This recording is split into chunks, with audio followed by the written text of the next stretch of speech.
The Madman's Numbers.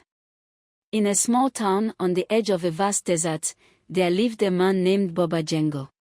He was known as the town madman, always muttering to himself and laughing at the sky. His clothes were ragged, his beard wild, and his eyes burned with an unsettling intensity. One day, he sat outside the town's only convenience store, rocking back and forth, when he suddenly started shouting. "The numbers! The numbers! They dance in my dreams. Take them, and fortune shall be yours." At first, people ignored him.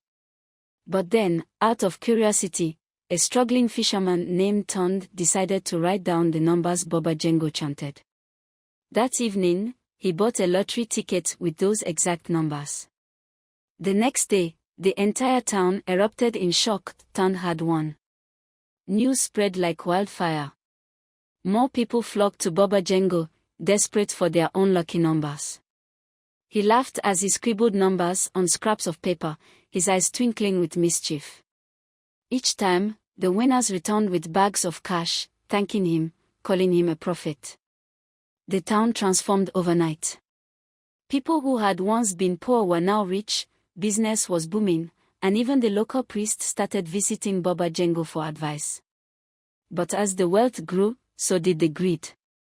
One night, a group of men, jealous and suspicious, cornered Baba Jango in an alley.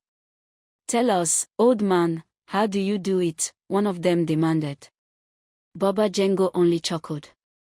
"The numbers come from the wind, from the stars, from the whispers of the universe. But beware, luck is a fickle mistress." They didn't listen.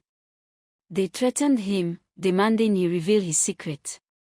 The next day, Baba Jango was gone. Some say he vanished into the desert, others believe he simply stopped speaking. Strangely, after he disappeared, the winning number stopped.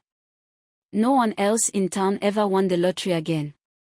And to this day, on quiet desert nights, some say you can hear the wind whispering numbers, if you're mad enough to listen. Months passed, and the town that had once flourished with sudden wealth began to crumble. Without Baba Jango's numbers, desperation returned. People who had squandered their winnings were now worse off than before. Businesses shut down, debts piled up, and whispers of curses spread like wildfire. One night, an old woman named Mama Ikin, who had always been kind to Baba Jango, claimed she saw him in her dreams. He stood by the river, laughing, and whispered, "The numbers are still there, but only for those who truly see." Word spread quickly, and soon, groups of people gathered by the river, hoping for a sign. Some stayed up all night, listening to the wind, staring at the stars, muttering the numbers they thought they heard. Then, something strange happened. A young orphan named Kofi, who had never spoken a word in his life, suddenly shouted, 7, 12, 21, 35, 50, before collapsing into a deep sleep. His words sent shockwaves through the town. Those who believed rushed to buy lottery tickets. Skeptics mocked them, until the next day, when the winning numbers were announced. They were exactly as Kofi had spoken. Panic and excitement exploded once more. Some believed Baba Jango's spirit had chosen Kofi as his successor. Others feared something unnatural was at play. But before anyone could question the boy, he vanished, just like Baba Jango had. To this day, no one knows where Kofi went. Some say he wandered into the desert, following the whispers of fate. Others claim he never existed at all, that he was just another trick of the madman's numbers. And yet, every now and then, when the wind howls through the town, someone swears they hear a faint voice laughing and whispering numbers. Years passed, and the town that had once thrived on Baba Jango's numbers became a place of superstition and fear. No one dared to play the lottery anymore. The few who won mysteriously lost everything, some disappeared, some went mad, and others simply died in strange accidents. But then, on a stormy night, a stranger arrived. He was tall, wrapped in a black cloak, his face hidden beneath a hood. He walked straight to the abandoned hut where Baba Django had once lived and sat outside, humming an eerie tune. The town watched in silence. Some swore they had seen that figure before. Others whispered that it was Baba Django himself, returned from the dead. By morning, the stranger was gone, but in his place, scrawled on the wall in red chalk, were 5 numbers. 5 to 14, 27 to 33, 46. No one dared to play them at first. The memories of past tragedies were too fresh. But greed is a powerful thing. One by one, people started using the numbers, testing their luck. And just like before, they won. At first, the town celebrated, but then, one by one, the winners began vanishing. Some left behind cryptic messages before they disappeared, speaking of the price of fortune and the man in the black cloak. One survivor, a man named Jide, returned after being missing for 3 days. His hair had turned completely white, his eyes hollow with terror. He refused to speak for weeks, until one night, in a fit of madness, he screamed, "The numbers are not gifts. They are a curse. He comes for what is his." After that, the winning numbers stopped appearing. The town fell into silence, its people forever haunted by the memory of the madman's numbers. Some say Baba Django had never been mad at all, that he had simply been a messenger of something far greater, something that no one should have ever listened to. And to this day, if you listen closely to the wind on a quiet night, you might still hear the whispers of numbers. But if you do, be warned, because once you play them, there is no turning back. The rebirth of Baba Django. Years passed, and the legend of Baba Django faded into whispers. The town had learned to fear the numbers, avoiding the lottery altogether. But fate has a way of circling back. One day, in a distant city, a boy named Jabari was born under a rare lunar eclipse. From the moment he could talk, he spoke of numbers, random sequences that made no sense to anyone. His mother, a poor widow, ignored his ramblings until one day, desperate to pay rent, she wrote down the numbers Jabari had repeated in his sleep and bought a lottery ticket. She won. The numbers matched perfectly, and overnight, their lives changed. She bought a house, sent Jabari to the best schools, and for the first time, they lived without worry. But something strange happened. Jabari never stopped whispering numbers. He grew obsessed, scribbling them on walls, in books, even on his own skin. One night, his mother found him sitting in the dark, laughing softly. "The numbers have always been mine," he whispered. "They are my gift, and my curse." Fear gripped her heart.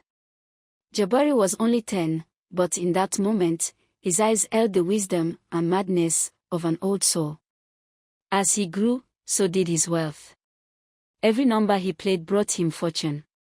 He invested, built businesses, and soon became one of the richest men in the country. The world saw him as a genius, a man with an unnatural talent for predicting the unpredictable. But behind closed doors, Jabari struggled. At night, he heard whispers in the wind, the same ones that had once haunted Baba Django. He saw shadows moving when no one was there, and in his dreams, a familiar figure in a black cloak stood at the edge of his vision, laughing. One day, an old woman, Mama Ikin, now frail with age, visited him. She stared deep into his eyes and gasped. "Django," she whispered. "You have returned." Jabari smiled. "The numbers never die, Mama. They only find a new home." That night, he disappeared, leaving behind only one thing, a single piece of paper with a new set of numbers. And so, the cycle began again. Jabari vanished without a trace.